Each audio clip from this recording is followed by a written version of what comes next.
Broadcasting live from the Subaru of Gwinnett studio inside the Sonesta Gwinnett Place Atlanta Hotel. It's time for Travel Safely with Bryan Mulligan. Travel Safely is presented by Applied Information, creator of the Travel Safely smartphone app.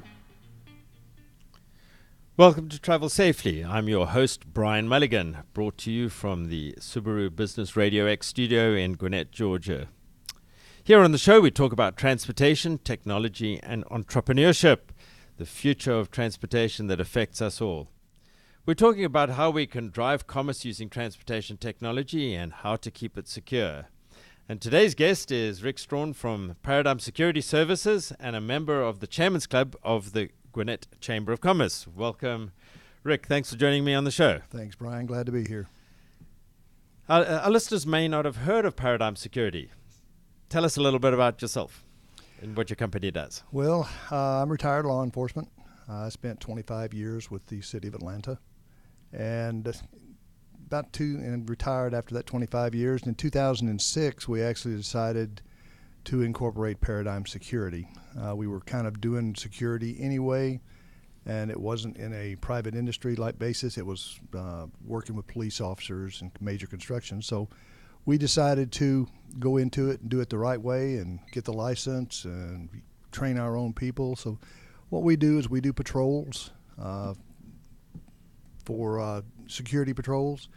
Anything, we call it boots on the ground security, anything that you see a security, and I call them officers, doing, that's what we do.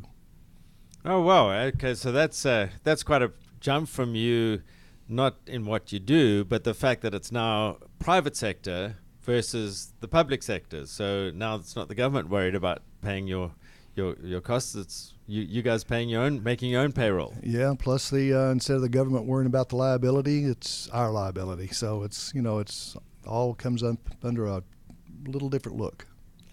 There quite, as we were chatting before the show, there's some quite strong parallels between what you do and what we do. We at face value, we're in completely separate businesses. I'm in transportation technology, and you're in security.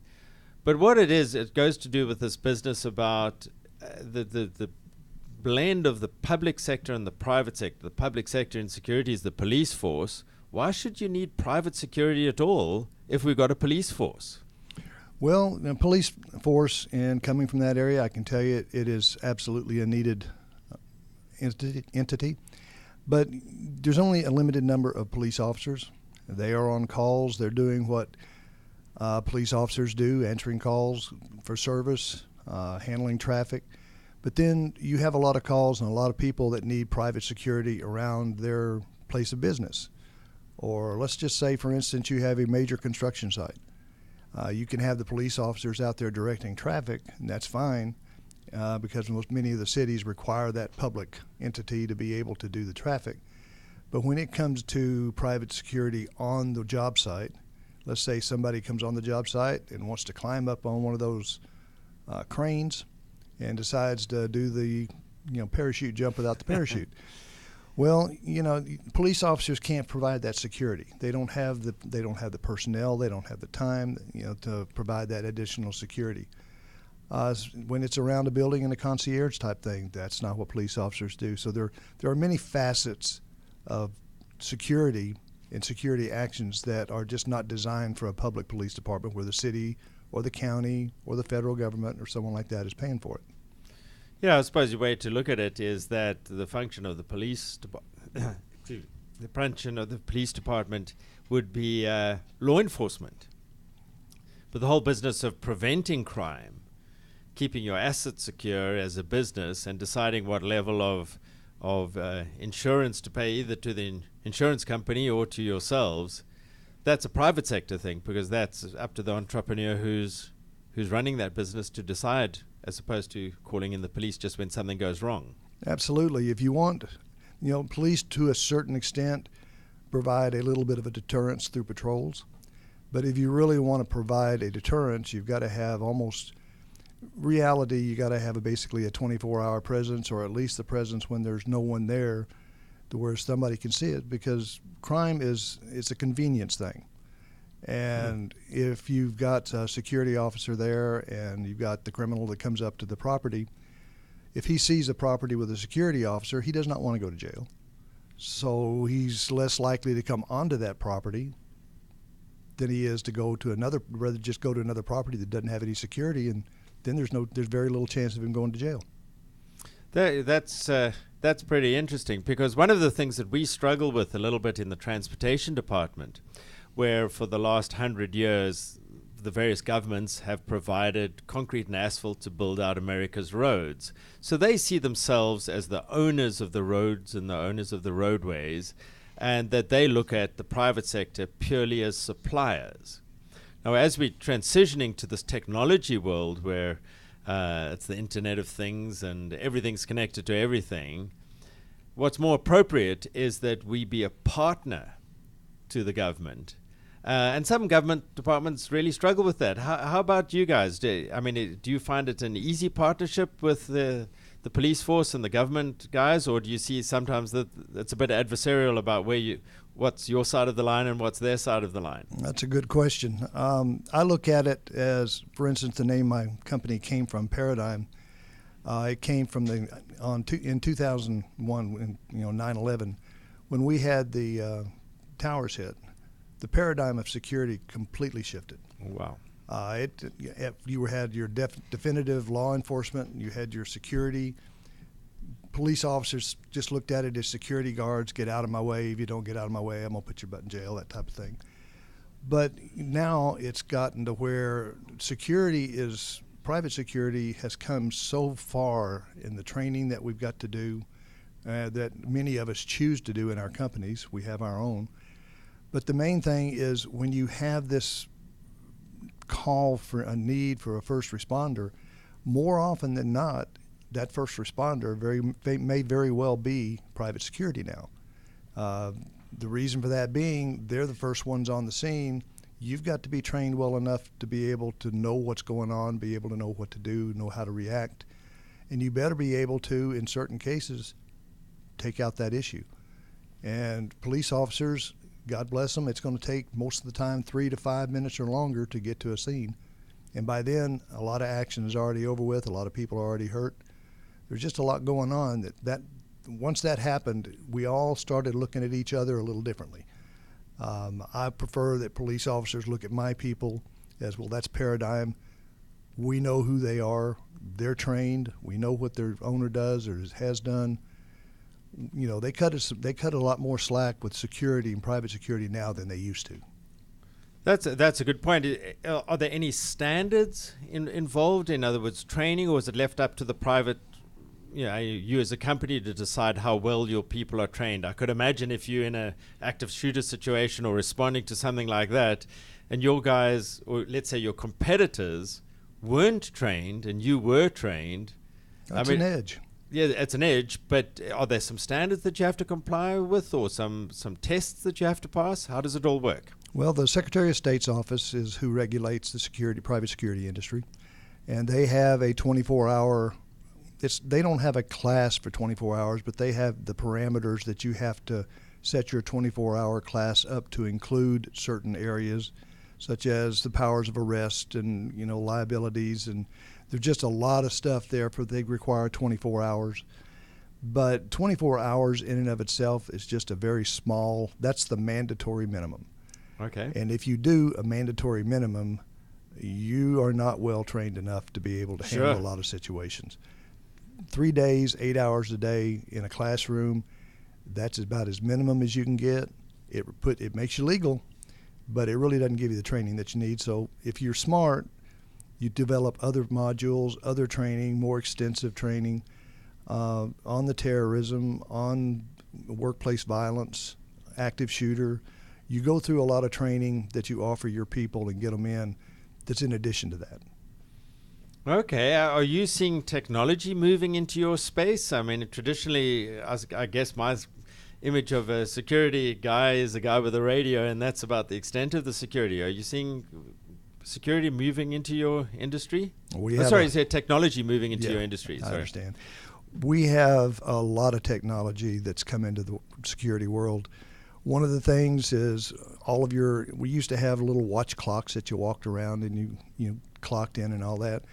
we've got smartphones now that have apps that have the clock ins, that have the points. You can incorporate so much in digitally to be able to send it to your clients so that they know what's going on their sites. They know where the officers are. We can track them.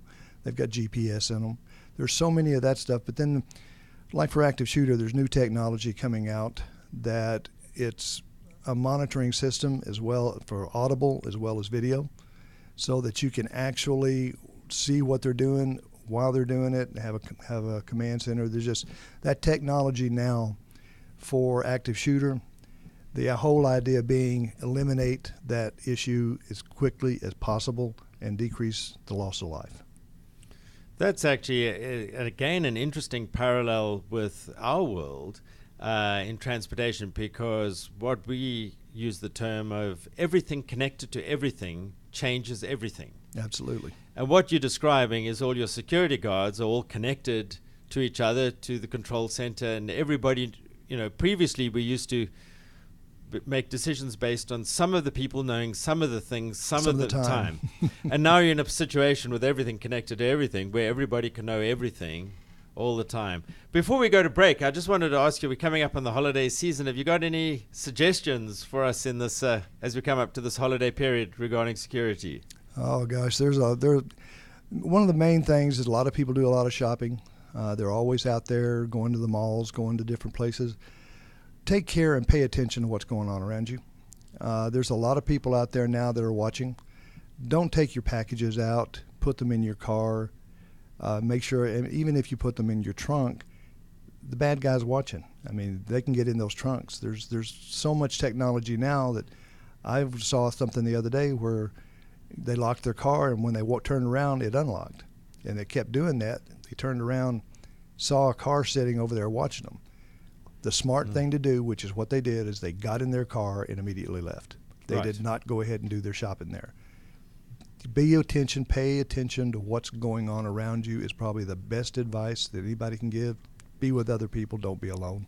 That's great advice. So we're going to, after the break, what we're going to do is talk about the Gwinnett Chamber of Commerce and how that's working out for you. So, but before we get there, on that note, we'll do 30 seconds with Sarah.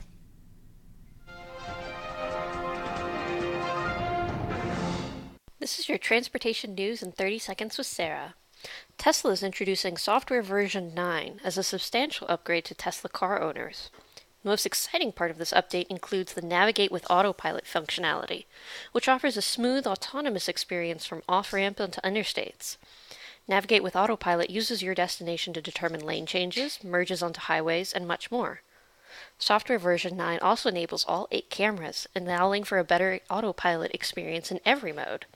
This almost autonomous experience is available now in Tesla Model 3s, Xs, and Ss. Back to you, Brian. Thanks, Sarah.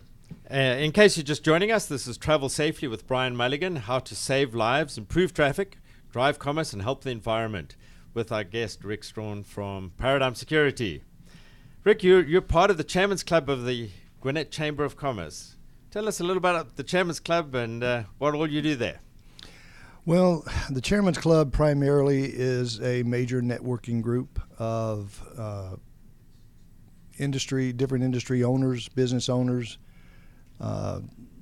people like in charge of hospitals, basically your upper level executives that really try to network and find out what's going on with each other. How can we help each other? What directions do we need to focus on, with the county? It's just a great informational organization as well as just a networking.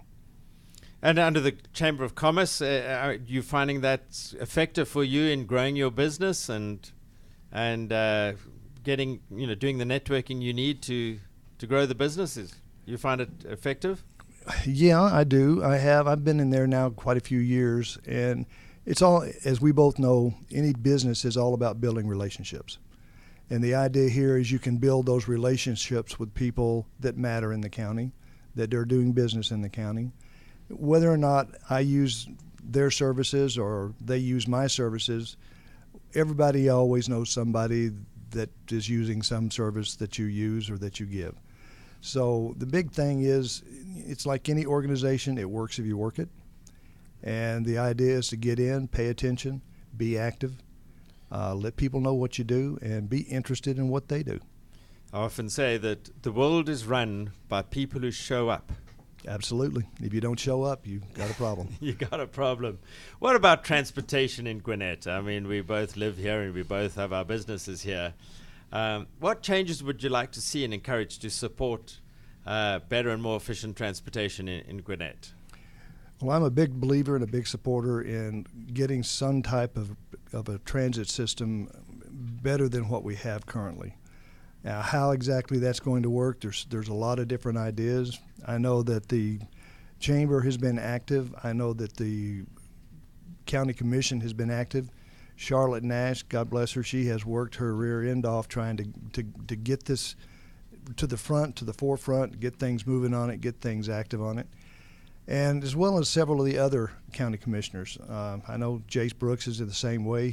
There are so many people that are trying to move this forward, because if our county is going to grow and our county is going to move on into, the growth that it should have, and we're capable of, we're going to have that transportation, because you've got a lot of people that they don't want to, drive back and forth to downtown. They want to be it's that millennial thought process. Sure. That you want to live, work, and play, which is the old, that's what Gwinnett does, live, work, and play. That's the motto. Well, they want to be able to live, work, and play here. And to do that, when they want to go somewhere, they need the transportation, but they don't necessarily want to drive and drive all over in a personal car. That's actually a great point. That just shows how this kind of networking and world is run by people who show up. Because one of the things our company does is make buses work better. And how we make buses work better is by giving the bus a green light and flashing the traffic out in front of it so that the bus never gets stuck in traffic. The interesting social aspect of this is just how